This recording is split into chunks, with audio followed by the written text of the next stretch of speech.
What's up, you guys? It's Graham here. So it's no surprise, the economy is doing better. Stocks are higher than ever, and real estate has been going up steadily since 2011. It's also no surprise that much of that recent momentum was largely fueled by extremely cheap lending.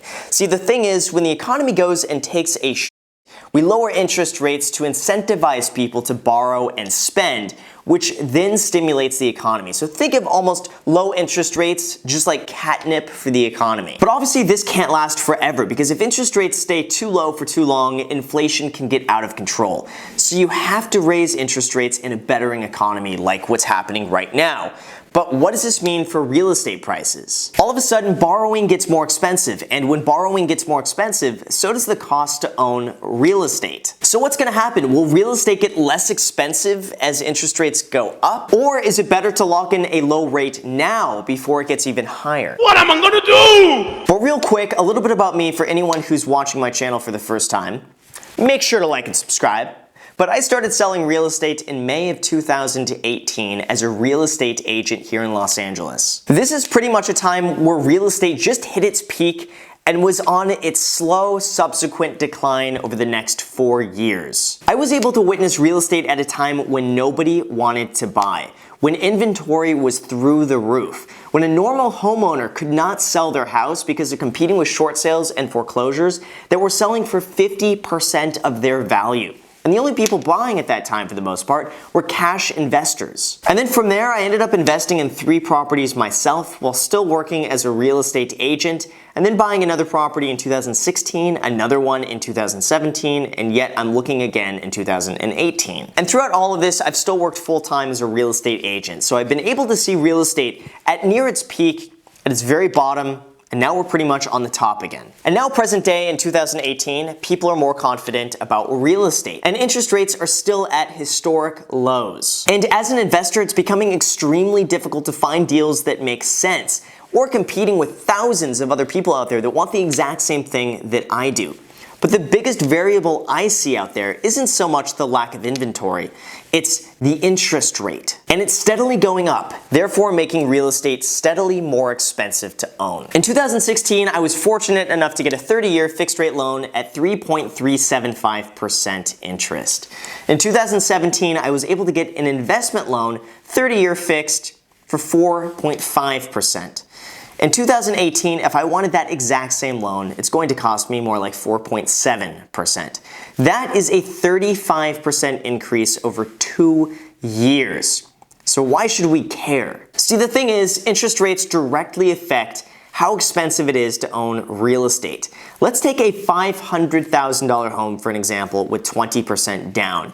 A $400,000 mortgage at a 4% interest rate over 30 years is going to cost you $1,900 per month. Now at 6%, that exact same loan is going to cost you $2,400 for the exact same loan. That is a $500 per month difference. For instance, if you're qualified to buy a $500,000 home at a 4% interest rate, where your payment is going to be $1,900 per month, if interest rates go up, the cost to own that property go up as well, and your loan becomes more expensive, to the point where if you wanted that same $1,900 per month payment, you would only then qualify for a $400,000 home at a 6% interest rate. This means that you qualify for 20% less home as interest rates go up 2%. And that same concept applies to investors as well. That $500,000 home that was previously generating you $500 per month in cash flow at a 4% interest rate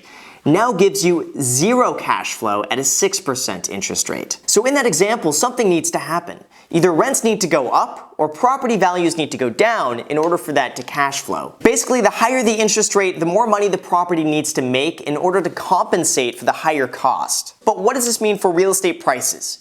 Are we destined to see a slow decline in price as interest rates go up and the cost of owning that property get more expensive? Well, the actual result may somewhat surprise you, because it did to me. See, historically, us freaking out over higher interest rates is rather comical, given that in the 1980s, the 30-year mortgage rate was nearing 18%. By the 90s, the interest rate was more like 10%, and then since then, it's steadily decreased. So what about real estate prices back then in the 80s when the interest rate was 18%? How are prices doing? Well, the surprising answer is it really didn't have that much of an effect. Development did slow down as borrowing money just became too costly to make sense, but the dwindling supply kept prices rather intact. And historically speaking, interest rates have very little direct correlation with the value of real estate.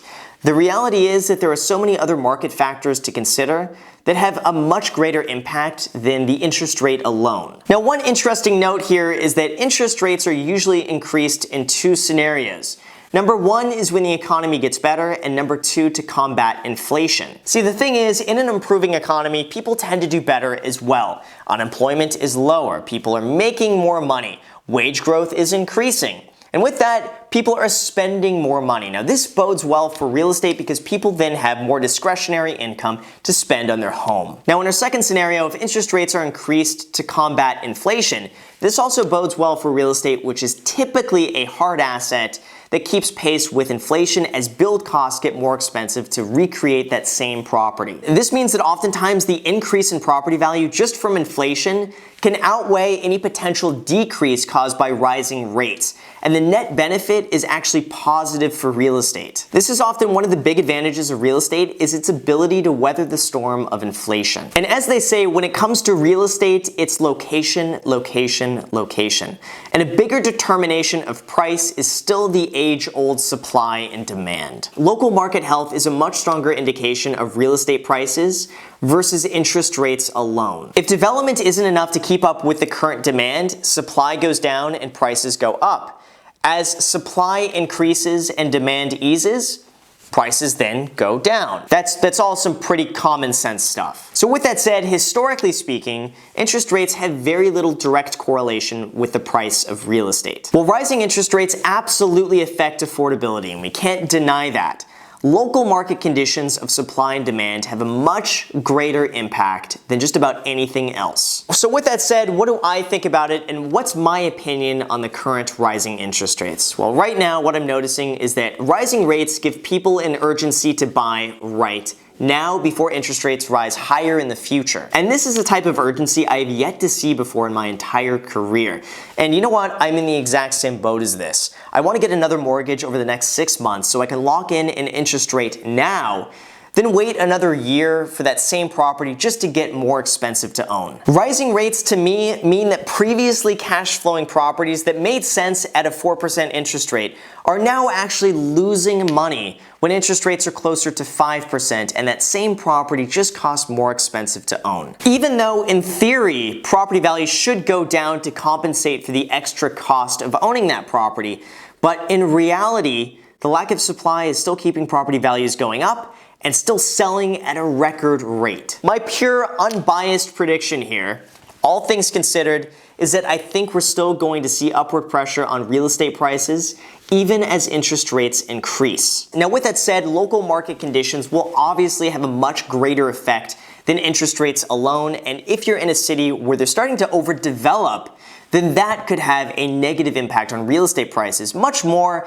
than just rising interest rates alone. And this is why I tend to believe we're seeing a slowdown of real estate in New York, as people just tend to overdevelop these areas and get a little ahead of the market. It's not so much the interest rates are going up, it's just that there's more on the market and there's more inventory and more people competing against one another for a limited amount of buyers. And I really believe the reason we're not seeing that same result here in Los Angeles is because LA still has a huge shortage of inventory, and there's simply not enough development right now to meet the current demand. This could change in the future. If LA opens up its zoning and allows for more dense development, hey, very well we could see a decline in real estate prices.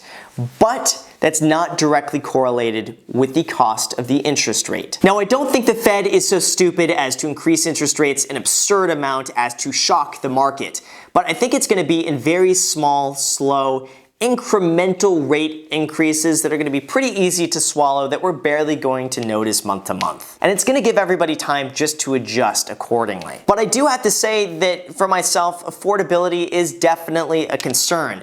I cannot find a cash flowing property in Los Angeles at a 4.7% interest rate. It just doesn't happen unless I find the unicorn of a deal. But just as devil's advocate here, that if prices do go down, in theory, affordability should remain the exact same. See, the thing is, if property values go down but interest rates go up, the property still costs the exact same amount as if property values were higher and interest rates were lower. The net cost just usually happens to be the exact same, whether you're paying more for the value of the property or you're paying more for interest of that loan. So in that case, still assuming a slow and steady growth, it would still be cheaper to buy now than to wait a year or two when property values could potentially still be going up, or the cost of the loan continues to go up as well, making it just all around more expensive in the future. But like I said previously, local market conditions will have a much greater impact on real estate prices than just the interest rate alone. For instance, development or the lack thereof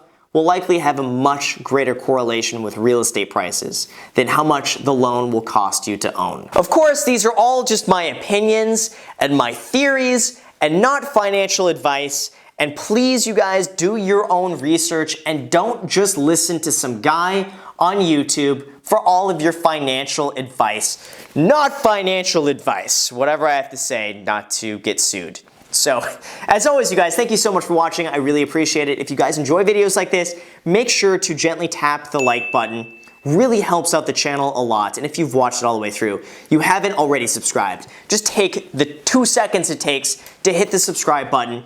Really makes a huge difference. I put out a lot of I put out 3 videos a week, spend a lot of time, it's like a part-time job doing all these videos. So if you guys enjoy it, make sure to hit the subscribe button, hit the notification bell so YouTube notifies you anytime I upload a video.